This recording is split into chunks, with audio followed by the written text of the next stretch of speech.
मीठे बच्चे, अपनी खामियां निकालनी है तो सच्चे दिल से बाप को सुनाओ। बाबा तुम्हें कमियों को निकालने की युक्ति बताएंगे। प्रश्न, बाप की करंट किन बच्चों को मिलती है? उत्तर, जो बच्चे ईमानदारी से सर्जन को अपनी बीमारी सुना देते हैं, बाबा उन्हें दृष्टि देता। बाबा को उन बच्चों पर बहुत तरस पड़ता है। अंदर में आता, इस बच्चे का यह भूत निकल जाए। बाबा उन्हें करंट देता है। ओम शांति। बाप बच्चों से पूछते रहते हैं। हर एक बच्चे को अपने से पूछना है कि बाप से कुछ मिला, किस किस चीज में कमी है। हर एक को अपने अंदर झांकना है। जैसे नारद का मिसाल है, उनको कहा तुम अपनी शक्ल आईने में देखो। लक्ष्मी को वरने लायक है तो बाप भी तुम बच्चों से पूछते हैं, क्या समझते हो? लक्ष्मी को वरने लायक बने हो? अगर नहीं तो क्या क्या कमियां हैं जिनको निकालने के लिए बच्चे पुरुषार्थ करते हैं? कमियों को निकालने का पुरुषार्थ करते या करते ही नहीं है? कोई कोई तो पुरुषार्थ करते रहते हैं। नए नए बच्चों को यह समझाया जाता है, अपने अंदर देखो, कोई कमी तो नहीं है, क्योंकि तुम सबको परफेक्ट बनना है। बाप आते ही है परफेक्ट बनाने के लिए। इसलिए एम ऑब्जेक्ट का चित्र भी सामने रखा है। अपने अंदर से पूछो, हम इन जैसे परफेक्ट बने हैं? वह जिस्मानी विद्या पढ़ाने वाले टीचर आदि तो इस समय सब विकारी हैं। यह लक्ष्मी नारायण संपूर्ण निर्विकारियों का सैंपल है। आधा कल्प तुमने इन्हों की महिमा की है, तो अब अपने से पूछो, हमारे में क्या क्या कमियां हैं जिनको निकाल हम अपनी उन्नति करें। और बाप को बताए कि बाबा यह कमी है जो हमसे निकलती नहीं है, कोई उपाय बताओ। बीमारी सर्जन द्वारा ही छूट सकती है। ईमानदारी से अपनी जांच करो, मेरे में क्या क्या कमियां हैं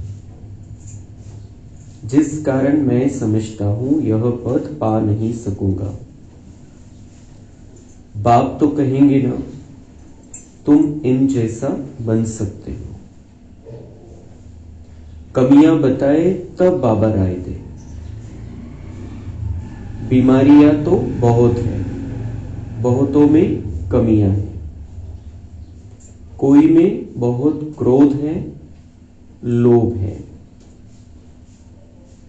उन्हें ज्ञान की धारणा नहीं हो सकती है जो कोई को धारणा करा सके। बाप रोज बहुत समझाते हैं। वास्तव में इतने समझाने की जरूरत ही नहीं दिखती। मंत्र का अर्थ बाप समझा देते हैं। बाप तो एक ही है। बेहद के बाप को याद करना है और उनसे यह वर्षा पाकर हमको ऐसा बनना है। और स्कूलों में 5 विकारों को जीतने की बात ही नहीं होती। यह बात अभी ही होती है जो बाप आकर समझाते हैं। तुम्हारे में जो भूत है, जो दुख देते हैं, उनका वर्णन करेंगे तो उनको निकालने की बाप युक्ति बताएंगे। बाबा, यह भूत हमको तंग करते हैं। भूत निकालने वाले के आगे वर्णन किया जाता है ना, तुम्हारे में कोई वह भूत नहीं है। तुम जानते हो यह 5 विकारों रूपी भूत जन्म जन्मांतर के हैं। देखना चाहिए हमारे में क्या भूत है, उसको निकालने के लिए फिर राय लेनी चाहिए। आंखें भी बहुत धोखा देने वाली है, इसलिए बाप समझाते हैं अपने को आत्मा समझ, दूसरे को भी आत्मा समझने की प्रैक्टिस डालो। इस युक्ति से तुम्हारी यह बीमारी निकल जाएगी। हम सब आत्माएं तो आत्मा भाई भाई ठहरे, शरीर तो है नहीं। यह भी जानते हो हम आत्माएं सब वापस जाने वाली है। तो अपने को देखना है हम सर्वगुण संपन्न बने हैं, नहीं तो हमारे में क्या अवगुण है। तो बाप भी उस आत्मा को बैठ देखते हैं, इनमें यह कमी है तो उनको करंट देंगे। इस बच्चे का यह विघ्न निकल जाए। अगर सर्जन से ही छिपाते रहेंगे तो कर ही क्या सकते हैं। तुम अपने अवगुण बताते रहेंगे तो बाप भी राय देंगे। जैसे तुम आत्माएं बाप को याद करती हो, बाबा आप कितने मीठे हो, हमको क्या से क्या बना देते। बाप को याद करते रहेंगे तो भूत भागते रहेंगे। कोई न कोई भूत है जरूर। बाप सर्जन को बताओ, बाबा हमको इनकी युक्ति बताओ, नहीं तो बहुत घाटा पड़ जाएगा। सुनाने से बाप को भी तरस पड़ेगा, यह माया के भूत इनको तंग करते हैं। भूतों को भगाने वाला तो एक ही बाप है, युक्ति से भगाते हैं। समझाया जाता है इन 5 भूतों को भगाओ, फिर भी सब भूत नहीं भागते हैं। कोई में विशेष रहता है, कोई में कम, परंतु है जरूर। बाप देखते हैं इनमें यह भूत है। दृष्टि देते समय अंदर चलता है ना, यह तो बहुत अच्छा बच्चा है और तो सब इनमें अच्छे अच्छे गुण हैं, परंतु बोलते कुछ नहीं है, इसको समझा नहीं सकते हैं। माया ने जैसे गला बंद कर दिया है, इनका गला खुल जाए तो औरों की भी सेवा करने लग पड़े। दूसरे की सेवा में अपनी सेवा, शिव बाबा की सेवा नहीं करते हैं। शिव बाबा खुद सेवा करने आए हैं। कहते हैं इन जन्म जन्मांतर के भूतों को भगाना है। तो हम किसके बने हैं? भगवान के बने हैं। और शिव बाबा को भगवान क्यों कहा जाता है? क्योंकि वो भूतों को भगाता है, भूतों को भगाने वाला भगवान। हम उसके बने हैं। तर बाबा म्हणता है की हे जे पंच महाभूत आहे, 5 भूत आहे, द्वापर युगापासून आपल्यामध्ये, आणि ही आत्म्याला लागलेली बिमारी आहे।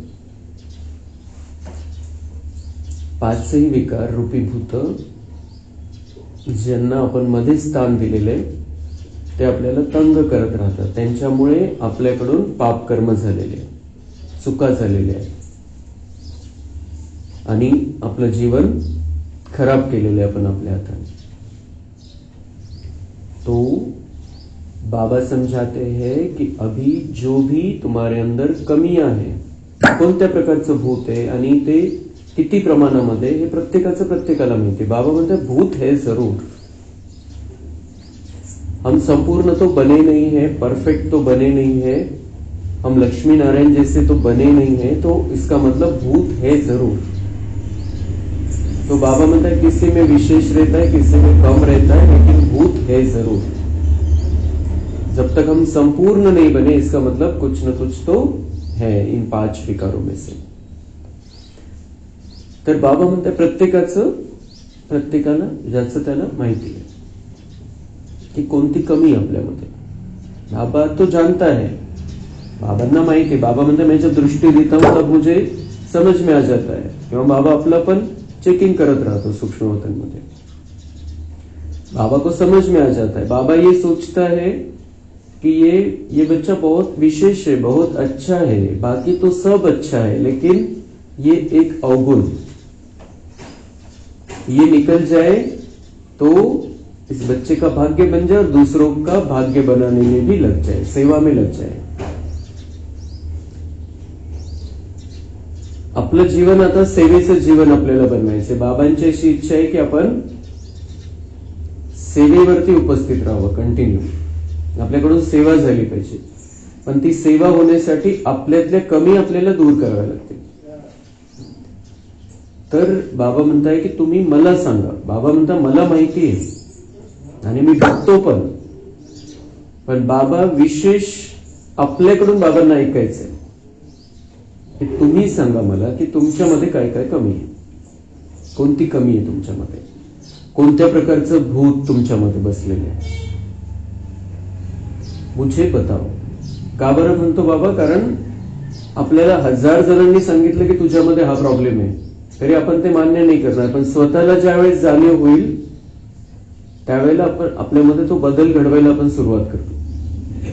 परिवर्तनाची सुरुवात होते जाणीव झाल्यापासून की हे आहे माझ्यामध्ये, त्याला स्वीकारायचं, जे आहे ते आहे। आणि स्वीकारलं तेव्हा आपण बाबांना सांगू की बाबा असं असं आहे, माझ्यामध्ये ही कमी आहे, हे होऊन जातं माझ्याकडून, हे असं होतं। 5 विकारांपैकी कोणता तरी विकार मला तंग करतो, परिस्थिती तशी येते आणि ते जागृत होऊन जातं माझ्यामधलं भूत। असं तर झोपलेलं असतो पण तो जागा होऊन जातो जेव्हा परिस्थिती येते। तर आपलं प्रत्येकाला माहिती। बाबा म्हणते मुझे सुनाओ। सर्जन है बाबा, सुप्रीम सर्जन है, जो बीमारी हमें है वो उसको सुनानी है। आपण डॉक्टरकडे गेलो समजा, खूप चांगला खूप हुशार डॉक्टर आहे, सगळ्यात श्रेष्ठ डॉक्टर आहे, दुनियेतला सगळ्यात बेस्ट डॉक्टर आहे, त्याच्याकडे आपण गेलो आणि आपल्याला काय होतं तेच सांगितलं नाही, बिमारी काय सगळं वर्णन नाही केलं आपण, तर तो ट्रीटमेंट नाही देऊ शकत। काय काय प्रॉब्लेम आहे ते समजल्याशिवाय तर सगळं सांगावं लागतं डॉक्टरला पण की ऐसा ऐसा है। एखादी गोष्ट सांगून नाही होत, कारण बाकीचे पण प्रॉब्लेम असतात त्याच्यासोबत जुडलेले। तर म्हणून बाबा म्हणताय की सब कुछ वर्णन करतो मेरे सामने। आपल्याला 2 पद्धती आहे वर्णन करायच्या। एक तर योग मध्ये बाबांच्या आठवणीमध्ये बसून बाबांना सांगायचं आहे, किंवा बाबांना पत्र लिहायचं। लिहिण्यामध्ये ज्यांना लिहिणं शक्य त्यांनी लिहायचंय, म्हणजे लिहिण्यामध्ये सगळ्या भावना उतरतात मनातल्या. ज्यावेळेला लिहायला लागतो त्यावेळेला सगळ्या भावना उतरतात, एकानंतर एक आठवत जातं बरोबर.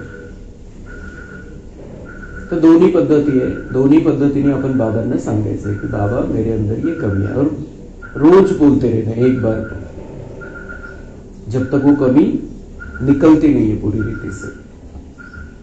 तर बाबा म्हणतात तुम्ही मला सांगाल, तर त्याचं जसं भूत ज्याच्याकडे जातात भूत काढण्यासाठी, ते जे भटकत्या आत्मेने प्रवेश केलेला असतो, मांत्रिकाकडे जातात, तर त्याला पण सांगावं लागतं असं करतो तसं करतो, असं आहे तसं आहे.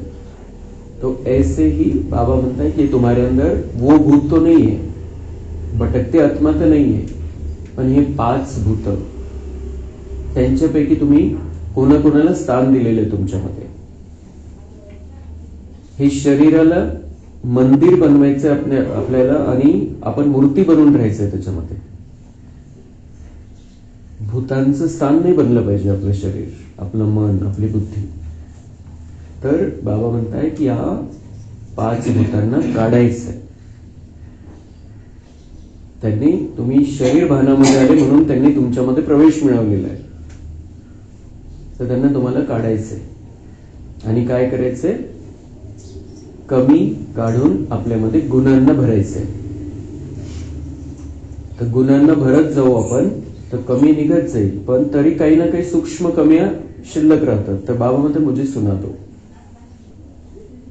और जितना तुम मुझे याद करेंगे ये भूत निकलते जाएंगे. दोन्ही युक्त्या बाबांनी सांगितल्या या भूतांना काढायच्या. एक तर सगळ्यात पहिले तर जाणीव झाली पाहिजे की आपल्यामध्ये काय कमी आहे. दुसरं मग बाबांच्या आठवणीमध्ये राहून बाबांना सांगायचं. तो बाबा म्हणते क्या होगा फिर, उसका परिणाम ये होगा कि मैं करंट दूंगा. मुझे लगेगा कि इस बच्चे का ये विघ्न निकल जाना चाहिए. ये विघ्न है, लक्ष्मी नारायण बनने नहीं देगा उसे. ये जो एक विघ्न है इसके अंदर, वो इस बच्चे को ऊंचा पद नहीं दिलाएगा, भाग्य बना नहीं पा रहा है.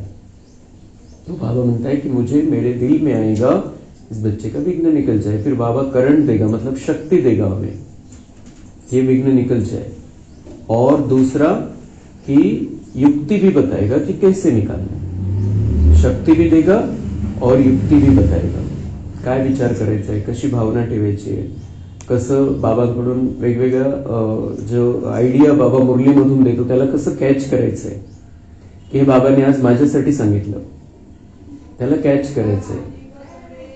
दुसरं बाबांकडून शक्ती घेत राहायची, कमी सगळं आपल्याला काढून टाकायचं. हा महत्वाचा विषय. आणि काय बनायचंय, बाबा म्हणताय नारद को भी कहा गया आईने में जाकर देखो अपना मुंह. तो ऐसे ही हमें भी अपने आप को, जो बाबा आईना दिखाता है रोज, मुरली रूपी आरसा दाखवतो, त्याच्यामध्ये चेक करायचंय की माझ्यामध्ये ते गुण आलेत का जे लक्ष्मीनारायणमध्ये. लक्ष्मीनारायणची लेव्हल, त्यांची पात्रता ही आहे सर्व गुण संपन्न, 16 कला संपूर्ण, संपूर्ण निर्विकारी आणि संपूर्ण अहिंसा. तर बाबा म्हणताय माझी इच्छा आहे की तुम्हाला मला असं परफेक्ट बनवायचं, बिलकुल त्यांच्यासारखं बनवायचं, तुमच्यामध्ये काहीच कमी नाही राहिलं पाहिजे. तर बाबा म्हणतात जी काही कमी आहे ती मला सांगा आणि तिला समाप्त करण्याची ताकद घ्या. क्योंकि इनको भगाना, ये पक्का करना है. मेरे अंदर मुझे ये भूत रखने नहीं है. इन भूतों के बिना मैंने 2500 वर्ष बहुत सुखी जीवन जिया है, आनंद का जीवन जिया है. जब से ये भूत आए हैं तब से मेरा जीवन पलट गया है, बदल गया है. हे पक्क झालं पाहिजे. सीडीच्या चित्राला बघून आपण पक्क करायचंय की मेरा वो जीवन ऐसा था, इतना सुंदर जीवन. जब से देवबान आया, जब से विकार आया, जब से व्यर्थ आया, तब से मेरा जीवन बिगड़ गया, बदल गया. वो आनंद नहीं रहा जो सत्युग त्रेता में था. ते एकदा पक्क झालं की भूतांना काढायचंय. तर बाबा म्हणतात ते जाणीव होऊन तुम्ही खऱ्या अर्थाने मला सांगाल खूप चांगल्या स्थितीमध्ये, परेशान होऊन लोड घेऊन नाही. बाबांना सांग आहे ते आहे बस. असं कसं आहे माझ्यामध्ये, एवढं कसं हे आहे, हे नाही, हे हा विचार नाही करायचा. जे आहे ते आहे, बाबांना सगळं सांगायचं. खूप प्रेमाने सांगायचंय. तो आपला बाप आहे, बसलेला आहे आपल्यासाठी. त्याला कुठल्याही प्रकारे तसे आपण नाही सांगितलं तर त्याला कळणारच. तो ऐसे नहीं कि हम जब बताएंगे तो उसका हमारे बारे में वो अलग कुछ सोचने लगेगा, ऐसा कुछ भी नहीं है. वो जानता है सब, लेकिन वो चाहता है की हम रिअलाइज करें. आपल्याला जाणीव झाली पाहिजे की माझ्यामध्ये ही कमी आणि मला ही काढायची. त्याच्यासमोर आपण हे उघड बोललं पाहिजे, वर्णन केलं पाहिजे. तो बाबा हमें बहुत सुंदर दुनिया में लेकर जाने के लिए सारी बातें समझाता है. उस दुनिया में हमें बहुत सुख देना चाहता है, ऊंचे लेवल का बनाना चाहता है, इसलिए ये बातें समझाता है और ये सारी युक्तियां बताता है. जी काही कमी कमजोरी असेल तिला आपल्याला दूर करायचं, हा एक निश्चय करायचा आहे आपल्याला. मग त्याच्यासाठी काय काय करायचंय? सगळ्यात पहिले तर जाणीव. दुसरं की बाबांना सांगायचंय खूप मोठ्या मनाने, खूप सगळं काही विसरून की वेगवेगळ्या प्रकारे आपलं जे आपण स्वतःला बिलकुल खालच्या लेवलला समजून नाही सांगायचंय. जे आहे ते आहे स्वीकारायचंय पहिले आणि बाबांना स्पष्टपणे गोड भाषेमध्ये बाबांना सांगायचं. जसं छोटा बच्चा सांगेल तसं सांगायचंय बाबांना. तो बाबा के दिल में आ जाएगा कि मुझे इस बच्चे को इसमें से निकालना है. बाबा जिम्मेदारी ले लेगा हमारी. अगर भगवान हमारी जिम्मेदारी ले ले तो बहुत आसान हो जाती सब बातें. तो वो जो है एक ही बात है बाबा की, सच्चे दिल से मुझे सुनो, बस सच्चे दिल पर साहिब राजी. बाप बैठ समझाते हैं. यह भी जानते हो झाड़ धीरे धीरे वृद्धि को पाता है, पत्ते झड़ते रहते हैं, माया विघ्न डाल देती है. ये जो संगम युगी झाड है, बाबा म्हणते ये धीरे धीरे वृद्धि को पाता है. हळूहळू हळूहळू संख्या वाढत जाते.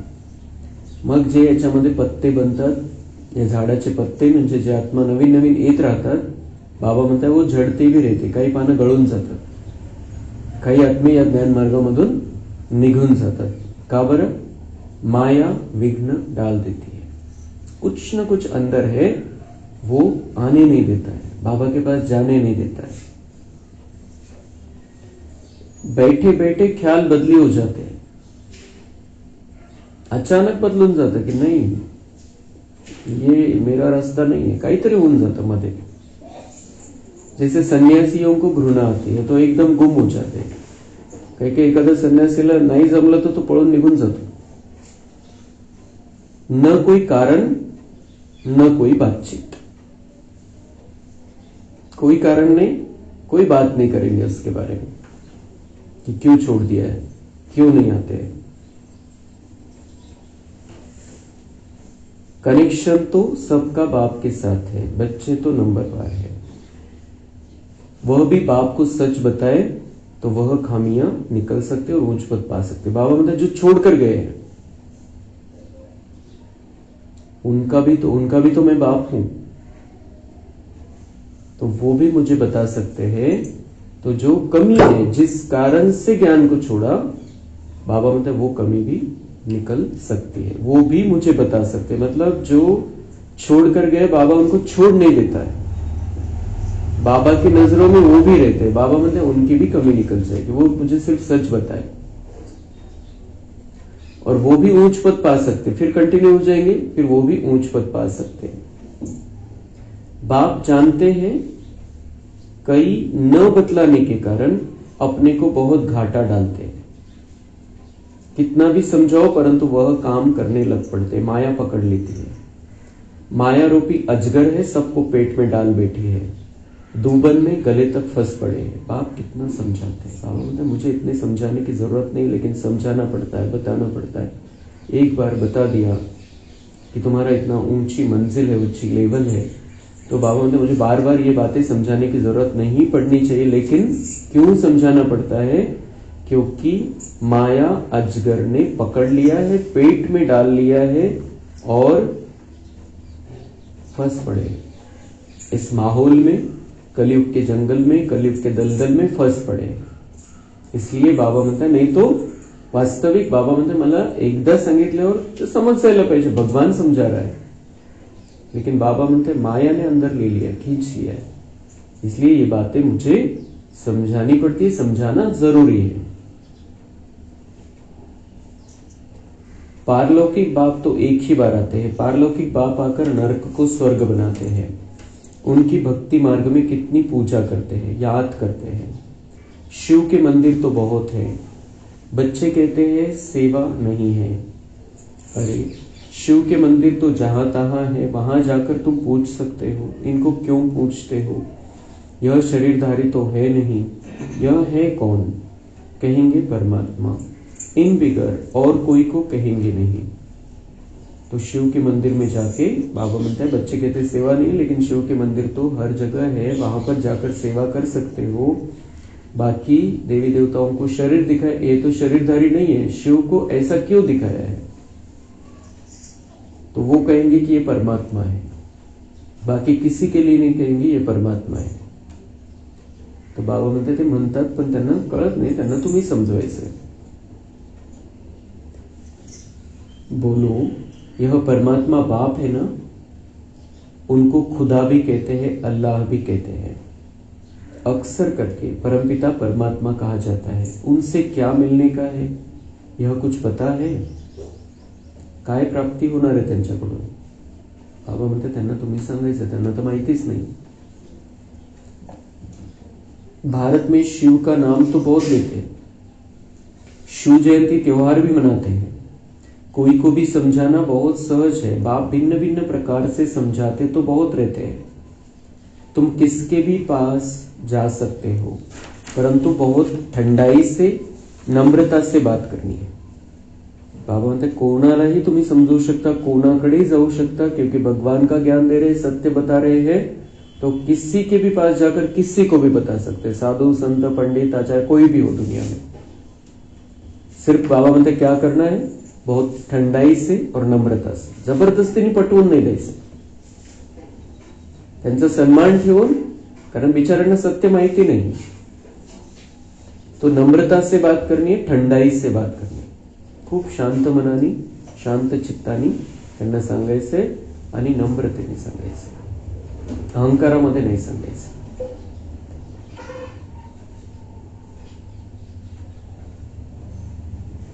तुम्हारा नाम तो भारत में बहुत फैला हुआ है, थोड़ी भी बात करेंगे तो झट समझ जाएंगे यह बीके है, कारण आपल्यासारखं कोणी बोलतच नाही। बाबा म्हणतात तुम थोड़ी भी बात करेंगे, कहीं पर भी जाएंगे, थोड़ी भी बात करेंगे तो कहेंगे कि ये ओम शांति वाले बीके।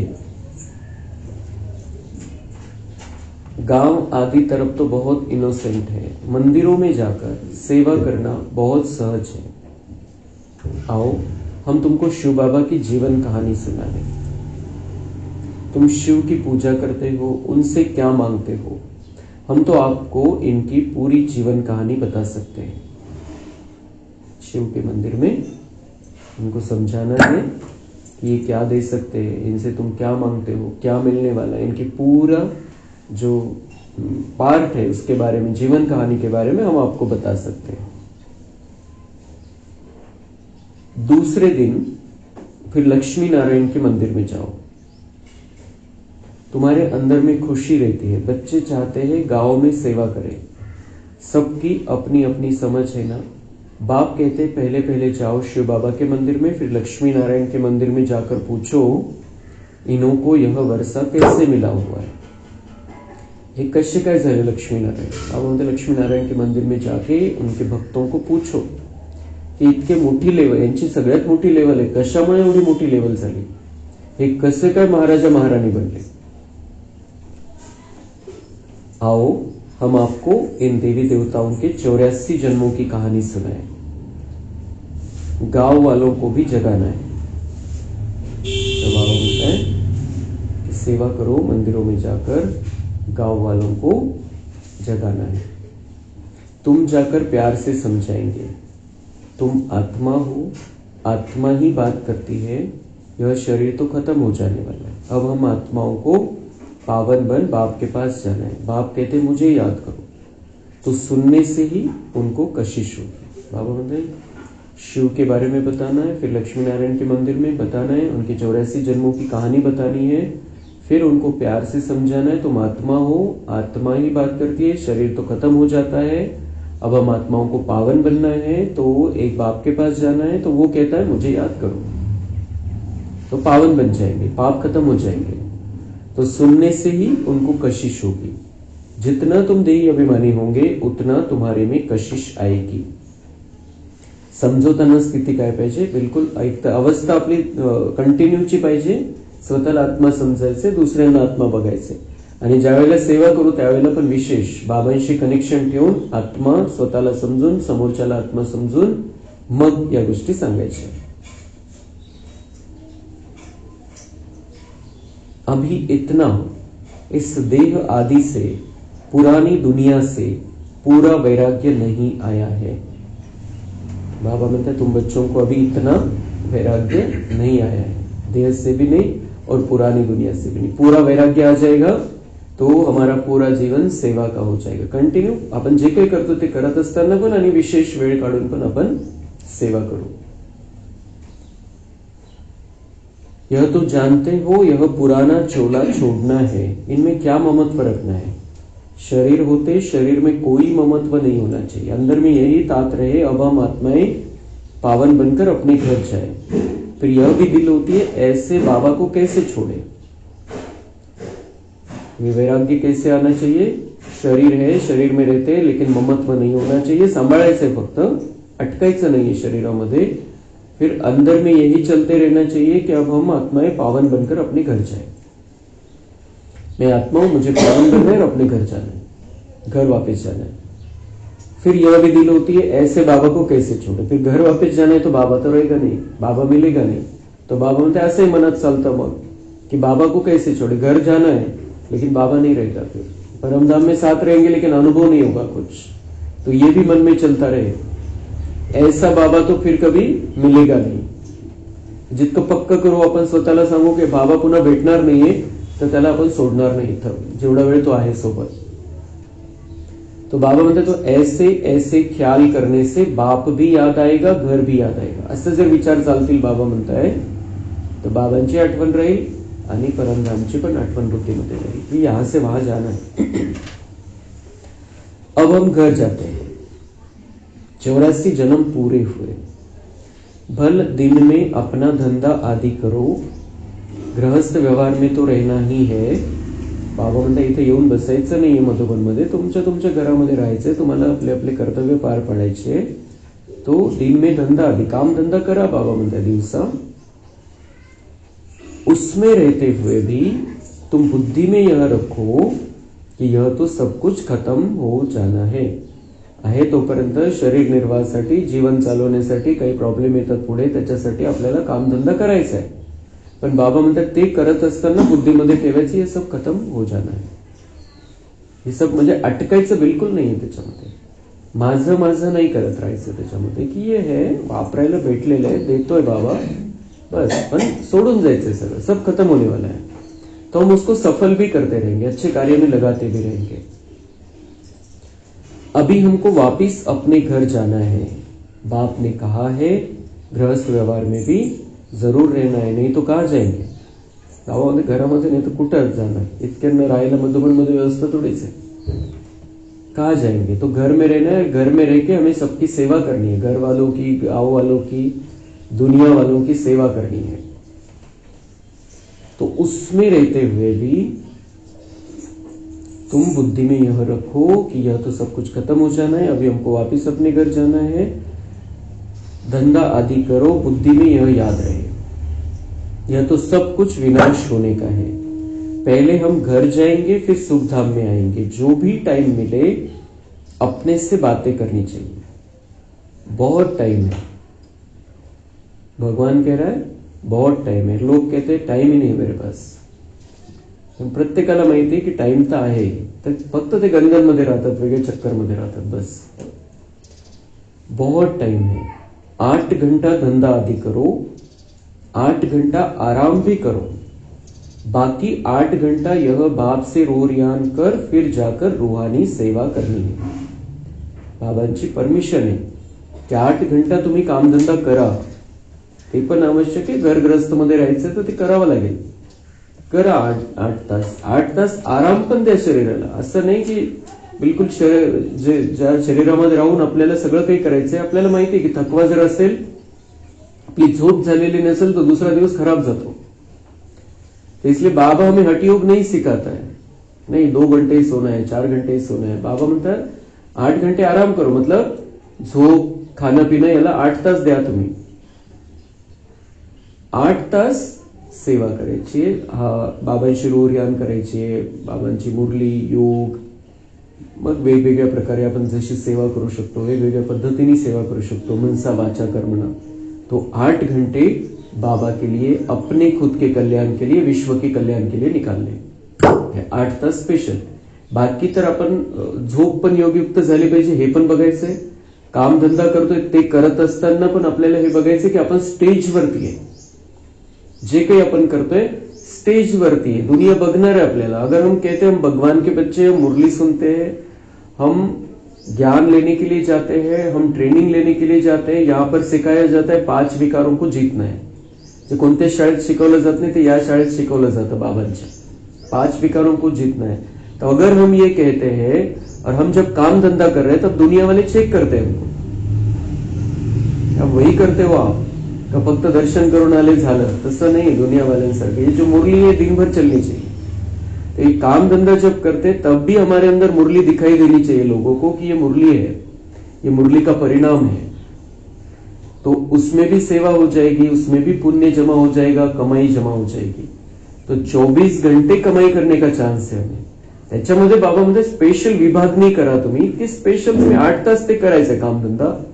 ते करत असताना ती स्थिती काय ठेवायची ते शिकवतो. झोप, आपण झोपायला जातो त्यावेळेला पण योगयुक्त अवस्थेमध्ये जायचंय.